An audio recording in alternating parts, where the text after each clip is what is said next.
The lights flicker. Colors flood your eyes as the spotlights turn to face you, and you can feel them burn the surface of your sweat-stained skin. All the while, the hue of countless neon beams blur across what you can see. In your chest, your heart thumps as your nerves tingle with excitement. Even while your body is still, it aches from exhaustion and exertion, silently screaming. The atmosphere is electric. The air is stifling. You can feel the stage below you rumble with the cheers of tens of thousands of people and hear the heavy breaths of your friends next to you. A distance away, the glint of numerous lenses catches the corner of your eye, amongst the hypnotic wave of light they create for you. All of their eyes are on you. The world is watching. And before you can even think, the words leave your mouth. I love you all.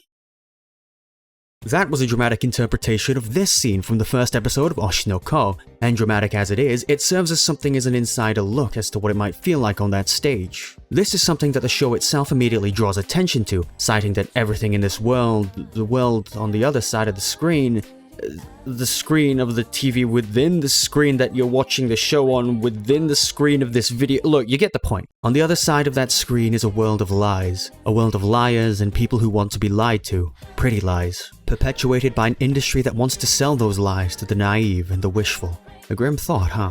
In this video, I plan to take a look into Oshi no Ko, its message, the related characters, and why it took the internet by storm. Topping rating charts, creating immense amounts of online discourse, and living rent-free in my head. By the time of recording this audio, episode 6 has released, and I am fully caught up on the manga. And I have been since chapter 40. I'm not lying when I say some of us have been waiting for this for years.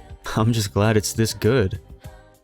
Spoiler warning, I'll be talking primarily about the anime release, more specifically the first episode's plot. If you haven't seen it, and I'm guessing if you're watching this video you already have, please go watch it. This show deserves to be seen. Thanks. Oshi no Ko follows one such liar by the name of Ai Hoshino. She's an idol in the Japanese entertainment industry and part of the rising group B Komachi. On screen, Ai is bubbly and lovable and has a steadily growing fanbase, one she's been cultivating for years. Going by the dialogue portrayed by another character, the Dr. Gorou Amamiya, she's 16 at the start of the show and has been in the idol industry for 4 years. Huh?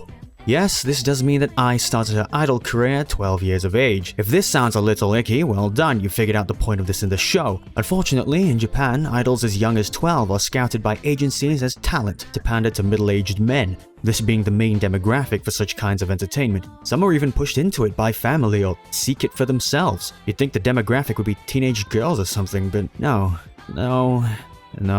This much at least is called out in the runtime as Gorou was branded a lolicon for vehemently supporting Ai by a colleague. And while I personally wouldn't go that far, I agree that there's something inherently wrong about this being the standard or status quo. I shouldn't have to talk about it any more than I have, but we'll see. Ai suddenly announces her hiatus on Twitter, and in some strange, twisted manner of fate, she appears in Gorou's office. Her reason for hiatus clear as day. The idol Ai Hoshino is pregnant. This reaction, while comedic and exaggerated, is a little more grounded in reality than you may think. You see, while the status quo for idols may start with them being heavily underage, it almost certainly does not end there. Another aspect that's standard is that you cannot date. That means no boyfriend, no girlfriend, and certainly no secret love child. This is true not only for Japanese idols, but also K-pop idols, and even extends to Western audiences, albeit lesser so into some nuances with streamers, letting them maintain this maybe facade. Maybe it could be you they choose. It could. I mean, it won't, but maybe. The industry treads this line to sell these people, locking off certain parts of their life, and that has to be mentally draining. But that won't stop the free spirits. Because after all, in a world of lies, what's another one to add to the pile? This scene is a big shocker to the audience, because not only is Ai an idol, she's only 16 years old at this point. Very rarely does anime touch on topics like teen pregnancy, but Oshi no Ko presents us with this idea and makes us question what exactly does this mean for the story. It's sensational, attention-grabbing, sure, but where are we going with this? But Gorou puts aside his personal feelings as a fan of Ai Hoshino, treating her like any other person seeking advice, lamenting to the memory of a departed patient that Ai perhaps will not be able to become the star they anticipated. And then we have this scene that is absolutely imperative to the story. It cements the message that the show wants to convey and more importantly shines a light on the character of Ai and the inner workings of her mind. It's here that we begin to learn about her. It's here that we start to understand what drives her, and it's here that we learn about what it means to be a star. Ai won't quit being an idol. Even after giving birth to what we learn are twins, she will continue to remain in the spotlight and perform for people. This is almost unheard of, as people will disregard her, thinking of Ai as disingenuous and unfaithful for having these children. Ai laughs off that concern. It's not a problem if they don't find out. Understandably, Gorou is taken aback. She's gonna hide her twins. Not only does that sound impossible, but if the public gets any whiff of this, the thin line she treads will shatter from underneath her feet and drop her into the mouth of hell itself. If I can't hide these kids, then I should have never have become an idol in the first place. Now, that's not actually what she says, but what she does say is frighteningly similar. Ai Hoshino considers herself many, many things. These things are conveyed to us on this rooftop. Ai is an idol, she's greedy, and she is a liar. And it's here that we begin to understand the first and last two things are more intrinsically linked than what we gave credit for. Ai thinks of her job as fun, describing being an idol as sparkling on stage with song and dance while piling on top lie after lie. She says this with a bright smile on her face with no inkling of untruth. And I'm gonna take this as the truth because I simply don't see a reason for her to lie.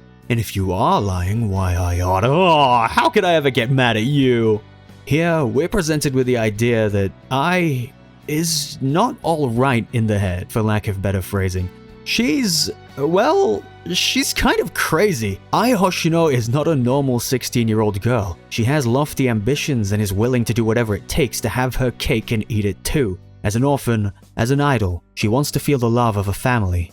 One of blood and one of connection. Even if she might not be fully aware of what it would mean for herself, she wants it anyway. Because Ai Hoshino is a greedy girl, and a liar at that. Lies are the most exquisite kind of love. It's this phrase that represents the idol Ai Hoshino's twisted worldview. She feels as though if you care enough to lie to their faces, then you must care a metric crap ton. To care about the feelings of someone so much so that you wish to keep them intact through the art of lying, to her, is an expression of love. A realization comes over Gorou. The person he held over his head as this object of worship was more than simply an energetic and endearing performer, but rather a cunning and calculated idol. She had laid out her hand to him in a moment of honesty when asked a genuine question, and it's through this honesty that Gorou's appreciation for Ai seems to skyrocket. Wait, what?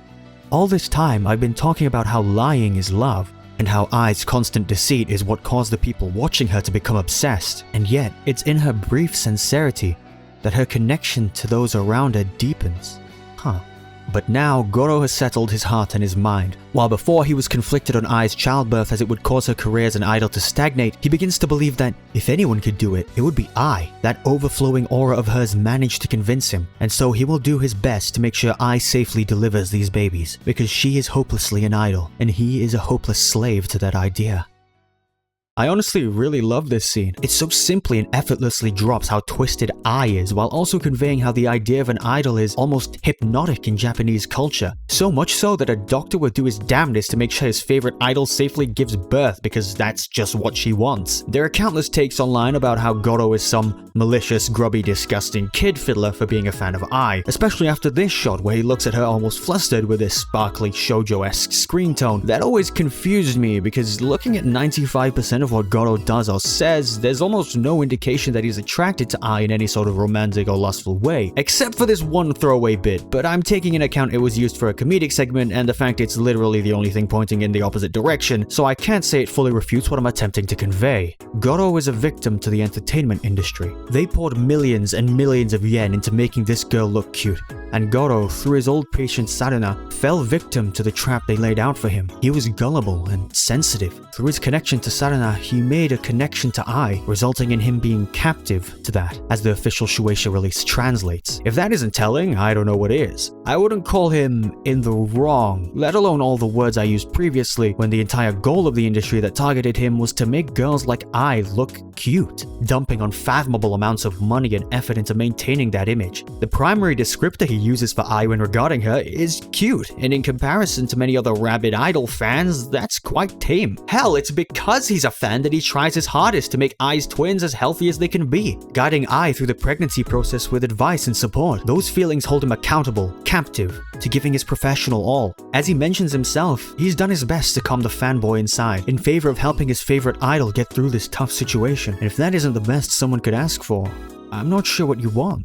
By virtue of the fact Gorou's sense of responsibility as an adult, a trait that continues to pervade his character throughout the series, outweighs any irrational decision he might make as a fan of Ai, renders him a certified high-tier fan in my eyes. If only everyone could take a page from his book.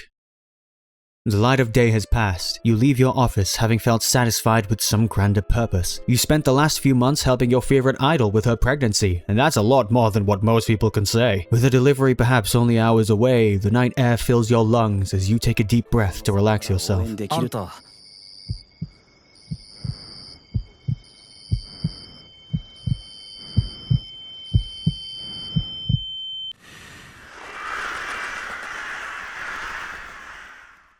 If Gorou is the ideal idol fan, then this stalker exists on the opposite side of the spectrum. Much like Gorou, he's obsessed with Ai. However, those feelings of his are unpredictable, unremorseful, and most dangerously, uncontrollable. A stalker has found Ai. He even knows her full name, something never made public knowledge. If he knows that, then what else could he know? He runs, but to where? What would he do if he found out Ai went into labor? Is it safe to let him out of sight? Gorou is a responsible person. He's been responsible this entire time, him and him alone, and he wouldn't stop now, even if it cost him his life. His final thoughts were of Salina and what he told him once, a question. What would it be like to be born as a celebrity's child? To have looks and connections right from the— Wait, this is an isekai?! Well, not really. It's the same world, but you get the idea. I guess it's as good a time as any to run you down on the title of the show, Hoshino. Keep in mind, I'm not a proficient Japanese speaker, so take what I say with a grain of salt. An Oshi in slang terms is essentially your favorite, your number one. When people ask you who your favorite actor is, you reply with your Oshi, whoever that may be. The word is prevalent in Japanese culture for a multitude of things, not only idols. Basically, you support them as a stan if I were to compare it to a Western term. Ko can mean two things. One, a girl. Two, a child. Or childs. So, Hoshino can refer to your favorite girl, or your favorite's children.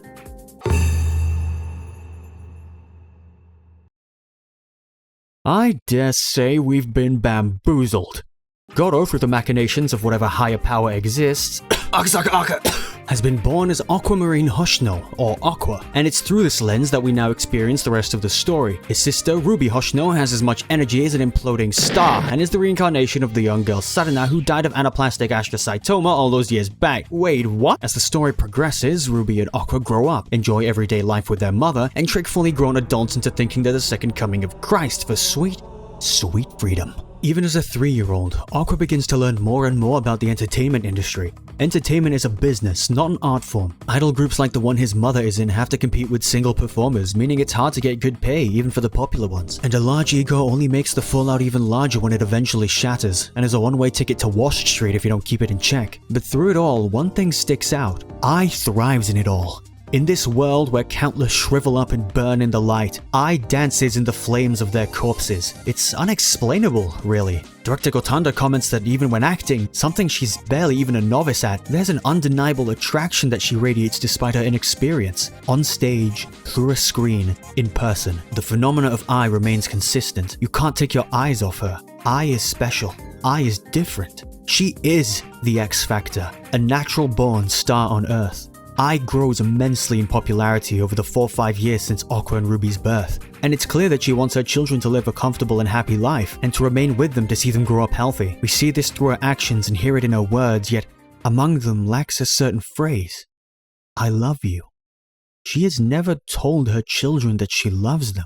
We get a flashback to Ai's past, assumedly when she was 12. She's scouted by the President Saito, who sees her potential as an idol. Like most things, Ai laughs it off. When asked why, she explains with an eerie smile on her face, eyes sparkling as she recounts how her own mother abandoned her after being released from jail.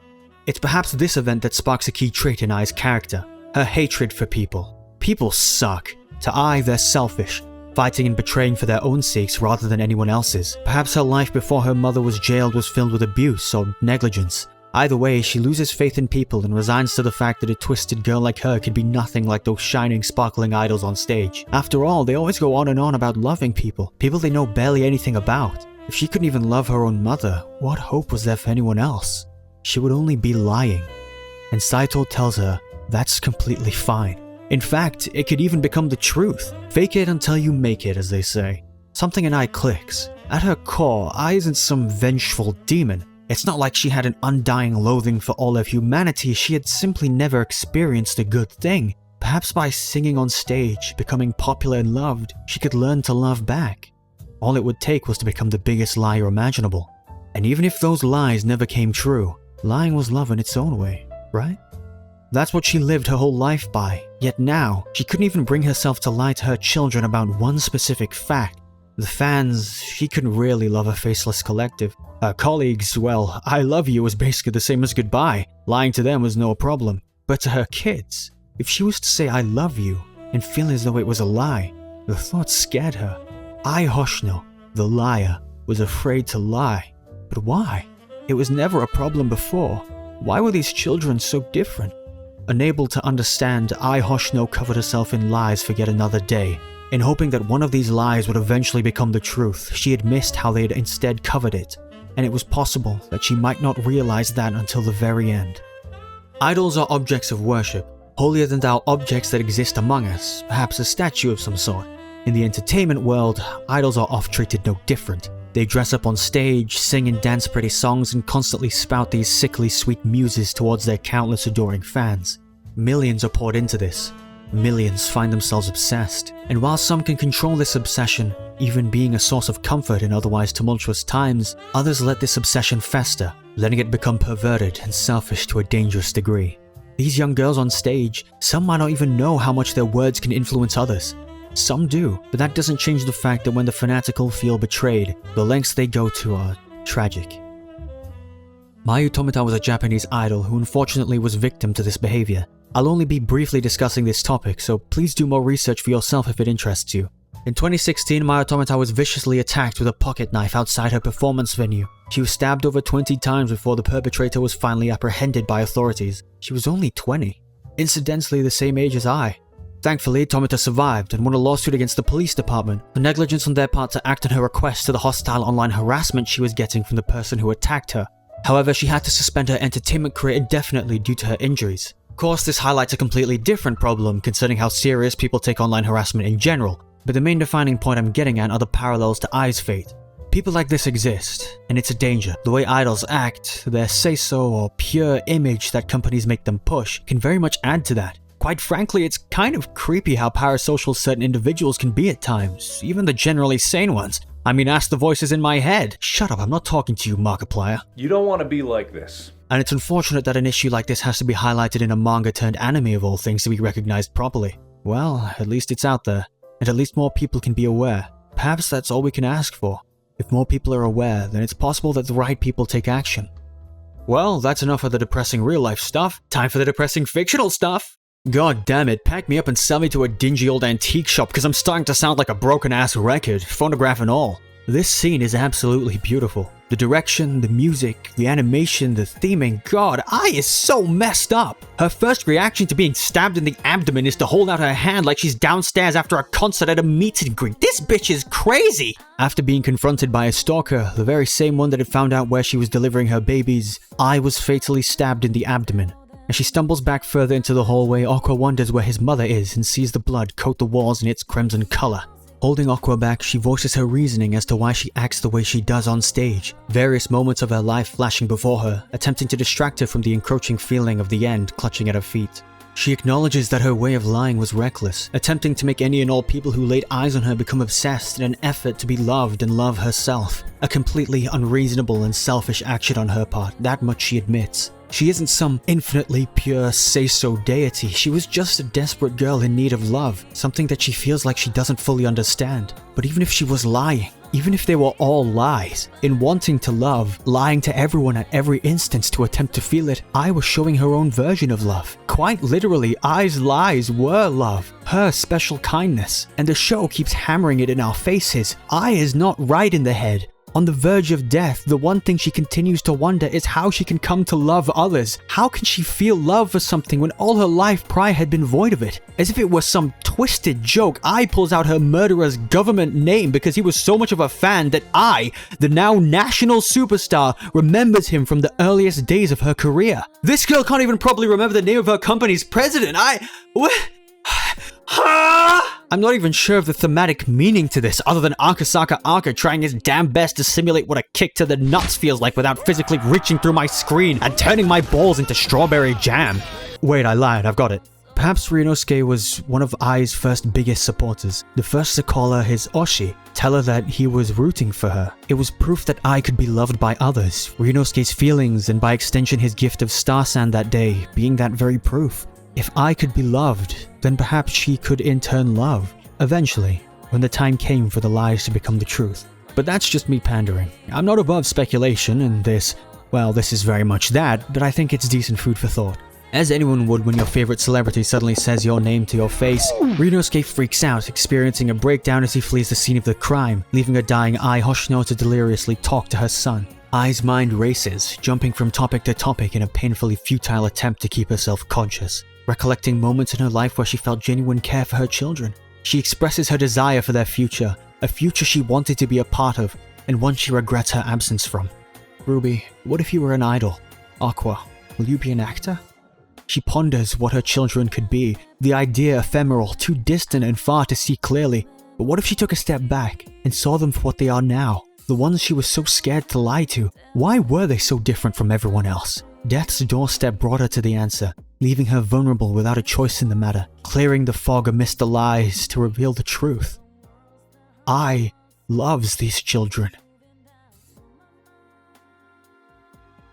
Everything in this scene is so wonderfully directed and shot. Rie Takahashi's gaspy close-to-death tone really sells the emotion in this scene, as Aqua and Ruby remain useless concerning their mother's condition.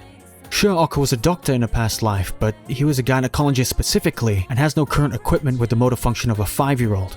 I'm sure this moment continues to haunt him today, a constant reminder to his uselessness and inability to save Ai once again.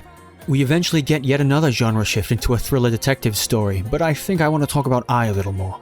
There's been a little theorizing about this interaction between Ai and her stalker. Some say that Ai was lying to Ryunosuke, taking attention from Aqua so it wouldn't hurt him too. I don't personally subscribe to that idea, mostly because everything she says checks out with everything set up by the show prior, and the fact that Ai literally knows this guy's name. I think Ai genuinely believed everything she said, and simply desired to explain herself as a way of atonement for all those years of lying to her fans. God, just saying the word lying at this point is getting kind of weird to me. Lying. Ugh. Of course she wanted to protect both Ruby and Aqua. It's why she reached out to stop him from getting closer. But there's no reason for her to lie at this point. Ai's being called out for that, something that she admits herself that she's been doing the entire time. The jig's up. But I'll leave that point as is and discuss another wonderful thematic connection. The entire reason that her stalker managed to find the apartment she was living in was because she contacted her ex-boyfriend, Ruby and Aqua's father, and told him where her new address was to meet her kids. That information was then relayed to the stalker again, which led to Ai's murder. And this only happened because Ai happened to hear a conversation where her twins were downtrodden about who their father could be. She thought it would be nice for them to get closure. In a tragically ironic twist of fate, it's Ai's love, well and true, that led to her death. Her love for her children that she expressed and continued to express without ever knowing, acknowledging, or vocalizing it. That love resulted in her trusting the wrong person, and in her death. Everything about that leaves a bitter taste in my mouth. Ai's death is certainly one that will stay in our hearts and minds for a while, and for some, it could be the rest of their lives.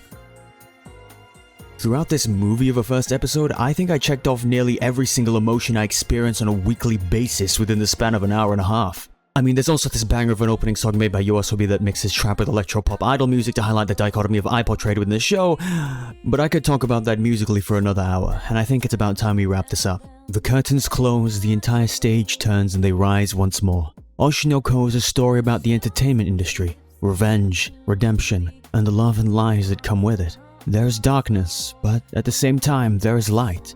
Sometimes lying is what it means to love, and that's okay. But one would do well not to turn into a complete liar, as to prevent becoming lost in truth and fiction. This much I can say with my heart. After the laughs, after the tears, and after all the preaching, this show is the star of this season. And if not for you, at the very least, my star.